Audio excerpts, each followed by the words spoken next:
Hello everyone, আসসালামু আলাইকুম। তো আশা করছি আপনারা সবাই অনেক অনেক ভালো আছেন। তো বন্ধুরা, দেখতে পাচ্ছেন কারিগরি শিক্ষা অধিদপ্তরে কিন্তু বিশাল একটি জব সার্কুলার প্রকাশিত হয়েছে। তো এখানে কিন্তু সারা বাংলাদেশ থেকে নারী এবং পুরুষ সকলে কিন্তু আবেদনটি করতে পারবেন। এখানে আমাদের সর্বনিম্ন শিক্ষাগত যোগ্যতা হচ্ছে মেট্রিক পাস। তো যারা মেট্রিক পাস করছেন তাদের জন্য কিন্তু আজকে এই বিজ্ঞপ্তিতে কিন্তু ক্যাটাগরি আছে, তারা কিন্তু এখানে অবশ্যই অ্যাপ্লাই করতে পারবেন। তো আমরা আজকের ভিডিওতে দেখিয়ে দিব আসলে কিভাবে আবেদন করা যায়। সম্পূর্ণ প্রসেসটা কিন্তু আপনাদেরকে আজকে দেখিয়ে দিব। তো যারা আবেদন করবেন সম্পূর্ণ ভিডিওটি দেখে আপনারা কিন্তু সাথে থাকবেন। তো চলুন আমরা কথা না বাড়িয়ে আমাদের মূল ভিডিওতে চলে যাই। তো তার আগে আমাদের ছোট্ট একটি রিকোয়েস্ট থাকবে, যারা আমাদের এই চ্যানেলটি এখনও সাবস্ক্রাইব করেন নাই অবশ্যই কিন্তু চ্যানেলটি সাবস্ক্রাইব করে পাশে থাকবেন এবং বেল আইকনটি বাজিয়ে দিবেন। তো এখানে দেখতে পাচ্ছেন আপনার অসংখ্য সার্কুলার কিন্তু প্রকাশিত হয়েছে। দেখতে পাচ্ছেন প্রায় আমাদের 423টির মতো কিন্তু আমরা বিজ্ঞপ্তি পাবলিশ করেছি। তো এখানে কিন্তু আপনারা সম্পূর্ণ ভিডিওগুলো দেখবেন, আসলে আপনার যোগ্যতার সাথে কোনটা মিলে যায়। ঠিক আছে, তো আপনার যে যোগ্যতা আছে সেই যোগ্যতা অনুযায়ী কিন্তু এখানে আবেদনটি করতে পারবেন। এখানে কিন্তু অসংখ্য জব সার্কুলার প্রকাশিত আছে। ঠিক আছে, এগুলো অবশ্যই আপনারা সম্পূর্ণ ভিডিওগুলো দেখবেন একটা একটা করে। তো এগুলোতে যদি আপনি নিজে আবেদন না করতে পারেন অবশ্যই কিন্তু আমাদের স্ক্রিনে থাকা হোয়াটসঅ্যাপ নাম্বারে আমাদের সাথে যোগাযোগ করবেন, আমরা কিন্তু আপনাদের আবেদনটি করে দেব। তো চলুন আমরা আমাদের বিজ্ঞপ্তিতে চলে যাই। তো এখানে হচ্ছে আমাদের বিজ্ঞপ্তিটি প্রকাশিত হয়েছে 13ই ফেব্রুয়ারি। আমাদের এখানে কিন্তু আমরা সম্পূর্ণ ক্যাটাগরিগুলো আগে দেখি, তারপরে আমরা আবেদনটি দেখব। তো দেখতে পাচ্ছেন প্রথমটি হচ্ছে হিসাব রক্ষক। তো হিসাব রক্ষক পদে কিন্তু একজন নিবে। তারপর হচ্ছে স্টোর কিপার, স্টোর কিপারও কিন্তু একজন। তারপর হচ্ছে কেশিয়ার, কেশিয়ার কিন্তু 3জন নেবে। কেশিয়ারের জন্য কিন্তু আমাদের অবশ্যই স্নাতক থাকতে হবে। তারপর হচ্ছে ইলেকট্রিশিয়ান, তো যাদের ইলেকট্রিশিয়ানের দক্ষতা আছে তারা কিন্তু অ্যাপ্লাই করতে পারেন, এখানে কিন্তু একজন নিবে।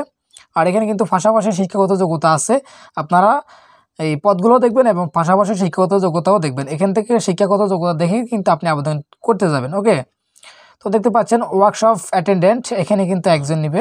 তারপর হচ্ছে ওয়ার্কশপ অ্যাসিস্ট্যান্ট প্রকৌশলের জন্য, এটা কিন্তু 3জন নিবে। তারপর হচ্ছে ল্যাব অ্যাসিস্ট্যান্ট, এটা হচ্ছে পদার্থ রসায়নের জন্য, এখানে কিন্তু একজন। তারপর হচ্ছে মেসেঞ্জার পিয়ন, এখানে 3জন। অফিস সহায়ক কিন্তু 2জন নেবে।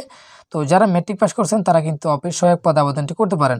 ঠিক আছে, এখানে কোনো বাড়তি যোগ্যতা বা অভিজ্ঞতা কিছুই লাগবে না, জাস্ট আপনাকে মেট্রিক পাস করলে কিন্তু আপনি আবেদনটি করতে পারবেন। তো আবেদনটি কিন্তু আমাদের মার্চ মাসের 9 তারিখে শেষ। তো যারা আবেদন করতে ইচ্ছুক অবশ্যই এই যে নির্দিষ্ট যে সময়গুলো আছে এই সময়ের ভিতরে আবেদনটি করে নেবেন। তো এখানে কিন্তু আরও অনেক শর্ত আছে, আমি একটু স্ক্রল করে দিচ্ছি, আপনারা এগুলা স্টপ করে দেখে নিতে পারবেন, বা আমি বিজ্ঞপ্তিটি কিন্তু আমাদের টেলিগ্রাম চ্যানেলে দিয়ে দিব, আপনারা সেখান থেকে কিন্তু বিস্তারিত দেখে নিতে পারবেন। তো চলুন আমরা কীভাবে আবেদন করবো সেই প্রসেসটা কিন্তু দেখে নিই। তো আপনারা যারা নিজেরা আবেদন করতে পারেন না অবশ্যই কিন্তু আমাদের সাথে স্ক্রিন থেকে হোয়াটসঅ্যাপ নাম্বারে যোগাযোগ করবেন, আমরা কিন্তু আপনাদের আবেদনটি করে দেবো এবং পিডিএফ ফাইলটি পাঠিয়ে দিব। তো চলুন আমরা আবেদনটি কীভাবে করব। তো অবশ্যই কিন্তু আমি আবেদনের লিঙ্কটি কিন্তু প্রথম কমেন্টে দিয়ে দিব, আপনারা সেখান থেকে ক্লিক করে সরাসরি কিন্তু আপনি আবেদন ফর্মে চলে আসবেন। তো আপনারা আবেদনের লিঙ্কে ক্লিক করার পরে আপনাদের মাঝে এমন একটা ইন্টারফেস চলে আসবে। তো এই ফর্মটা কিন্তু সঠিকভাবে পুরালে কিন্তু আপনাদের অ্যাডমিট কার্ডটা আসবে, অন্যথায় কিন্তু আপনাদের অ্যাডমিট কার্ডটা পাবেন না। তো এটা অবশ্যই কিন্তু আপনাকে সঠিক তথ্য দিয়ে এবং সঠিকভাবে কিন্তু পুরাতে হবে। তো অবশ্যই আমরা আজকের দেখিয়ে দিব আসলে কীভাবে আপনারা পুরোপুরিভাবে পুরাবেন। তো চলুন আমাদের সাথে সম্পূর্ণ ভিডিও দেখুন। তো প্রথমত হচ্ছে আমাদের যিনি আবেদন করবেন তার নামটা কিন্তু আপনি ইংলিশে লিখতে হবে প্রথমে। তারপর এখানে কিন্তু আপনি তার নামটি কিন্তু বাংলায় লিখবেন। তারপর হচ্ছে ফাদার্স নামটি এখানে ইংলিশ আকারে লিখতে হবে। তারপর এখানে ফাদার্স নেমটি কিন্তু বাংলা লিখতে হবে। তো তারপর হচ্ছে সেমভাবে মাদার্স নেম এবং মাদার্স নেম বাংলা এবং ইংলিশে উভয় কিন্তু আপনি লিখে নেবেন। তো তারপর হচ্ছে এখানে ডেট অফ বার্থ, অবশ্যই কিন্তু আপনাকে এখানে আপনার জন্ম তারিখ দিতে হবে। তো আমি আমার ডেট অফ বার্থটা দিয়ে দিচ্ছি। তো তারপরে কিন্তু অলরেডি ন্যাশনালিটি সিলেক্ট করা থাকবে। তারপর হচ্ছে এখানে রিলিজিয়ন, আপনি আপনার ধর্মটা সিলেক্ট করে দিবেন। তারপর হচ্ছে জেন্ডার, আপনি আপনার জেন্ডার সিলেক্ট করে দিবেন।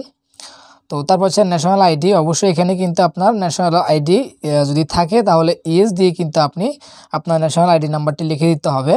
তারপর যেহেতু আপনি এনআইডি নাম্বারটি যদি থাকে আপনি সেটা দিবেন, অন্যথায় বার্থ সার্টিফিকেট কিন্তু আর দেওয়া লাগবে না। তারপর হচ্ছে আপনার এখানে যদি পাসপোর্ট থাকে ইয়েস দিবেন, অন্যথায় নো। তারপর হচ্ছে ম্যারিটাল স্ট্যাটাস, আপনি এখানে যদি সিঙ্গেল হন সিঙ্গেল দিবেন, অন্যথায় কিন্তু ম্যারিড হলে ম্যারিড দিয়ে দিবেন। তো তারপর হচ্ছে এখানে একটি মোবাইল নাম্বার দিতে হবে। তো অবশ্যই কিন্তু আপনাকে সঠিক মোবাইল নাম্বার দিতে হবে। তো যেহেতু এখানে আপনার সকল ধরনের এসএমএস কিন্তু আপনাকে মোবাইল নাম্বারের মাধ্যমে দিবে, তাই অবশ্যই কিন্তু এই মোবাইল নাম্বারটি আপনাকে সঠিক দিতে হবে। কিন্তু ভুল হলে কিন্তু আপনার অ্যাডমিটটা আসবে না বা এসএমএসটি আসবে না, কারণ এসএমএসটি অন্য ফোনে চলে যাবে, আপনার অ্যাডমিটটা আর পাবেন না।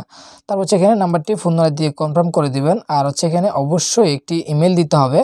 তো তারপর হচ্ছে এখানে যদি আপনার কোটা থাকে, তো যে কোনো কোটা থাকলে কোটা দিবেন, অন্যথায় নট অ্যাপ্লিকেবল আপনি এখানে দিয়ে দিবেন। তারপর হচ্ছে ডিপার্টমেন্টাল স্ট্যাটাস, যে আপনি কি বিভাগীয় প্রার্থী কিনা। বিভাগীয় প্রার্থী বলতে এখানে আপনি কি তাদের কোম্পানিতে চাকরিরত আছেন কিনা, যদি থাকেন তাহলে এখানে আপনার ডিপার্টমেন্টাল ক্যান্ডিডেট এটা সিলেক্ট করে দেবেন, অন্যথায় নট অ্যাপ্লিকেবল আপনার এটা সিলেক্ট করে নিচে চলে আসবেন।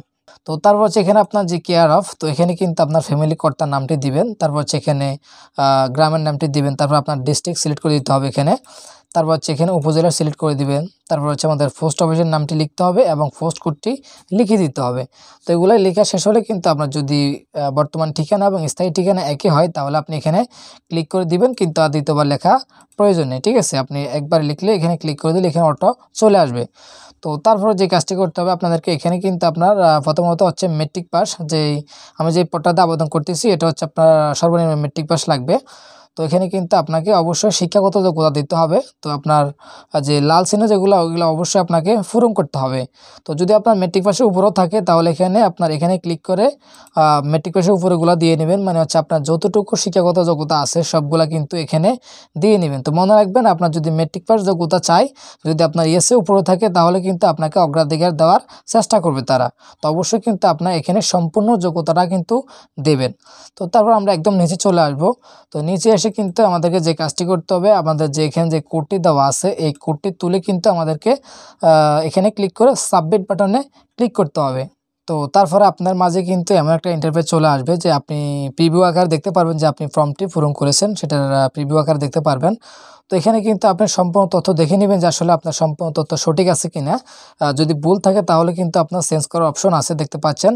তো দেখতে পাচ্ছেন এখানে ক্লিক করলে আপনি চেঞ্জ করার অপশন পাবেন। ওকে, আবার পুনরায় কিন্তু আগের পর্যায়ে নিয়ে যাবে। তো যখন সব কিছু সঠিক থাকবে, তখন আপনাকে একটি ছবি এবং একটি স্বাক্ষর কিন্তু আপনাকে আপলোড করতে হবে। তো আমি আমার ছবিটি আপলোড করে নিচ্ছি। তো অবশ্যই কিন্তু আপনাকে ছবিটি 100 KB হতে হবে, এর বাইরে হলে কিন্তু আপনি পারবেন না। তো আমি ছবিটা আপলোড করে নিচ্ছি। তারপর হচ্ছে আমাদের একটি স্বাক্ষর KB আকার করা আছে, আমরা সেটাও আপলোড করে নিচ্ছি। তো যখন আমাদের ছবি এবং স্বাক্ষর কিন্তু উভয় আপলোড করা শেষ, তাহলে কিন্তু আমাদের যে কাজটি করতে হবে, আমাদের এখানে টিকচিহ্নতে ক্লিক করে আমরা সাবমিট বাটনে ক্লিক করে দেবো। তো আমরা সাবমিট বাটনে ক্লিক করে দিচ্ছি। তো দেখতে পাচ্ছেন আমাদের আবেদনটি কিন্তু সাকসেসফুলভাবে হয়েছে। তো এখন আমরা শুধুমাত্র তাদেরকে টাকা পেইড করলে কিন্তু আমাদের আবেদনটি তাদের কাছে গ্রহণযোগ্য হবে। তো টাকা পাঠানোর জন্য আমাদের অবশ্যই নিচে এক্সাম্পল আছে, আপনারা কিন্তু টেলিটক প্রিপেড সিমের মাধ্যমে কিন্তু টাকাটা পেইড করতে পারবেন। তো অবশ্যই যদি আপনারা নিজেরা আবেদন না করতে পারেন, অবশ্যই আমাদের সাথে যোগাযোগ করবেন স্ক্রিনে থাকা হোয়াটসঅ্যাপ নাম্বারে, আমরা কিন্তু আপনাদের আবেদনটি করে দেব। এবং যদি আপনাদের টেলিটক সিম না থাকে, তাহলে পেমেন্ট করার জন্য আমাদের স্ক্রিনে থাকা হোয়াটসঅ্যাপ নাম্বারে নক দেবেন, আমরা কিন্তু আপনাদের পেমেন্টটি করে দেব। তো আমরা আজকের ভিডিওটি এখানে শেষ করছি। যদি আপনাদের কিছু জানার থাকে, অবশ্যই আমাদেরকে কমেন্ট বক্সে কমেন্ট করবেন। ধন্যবাদ।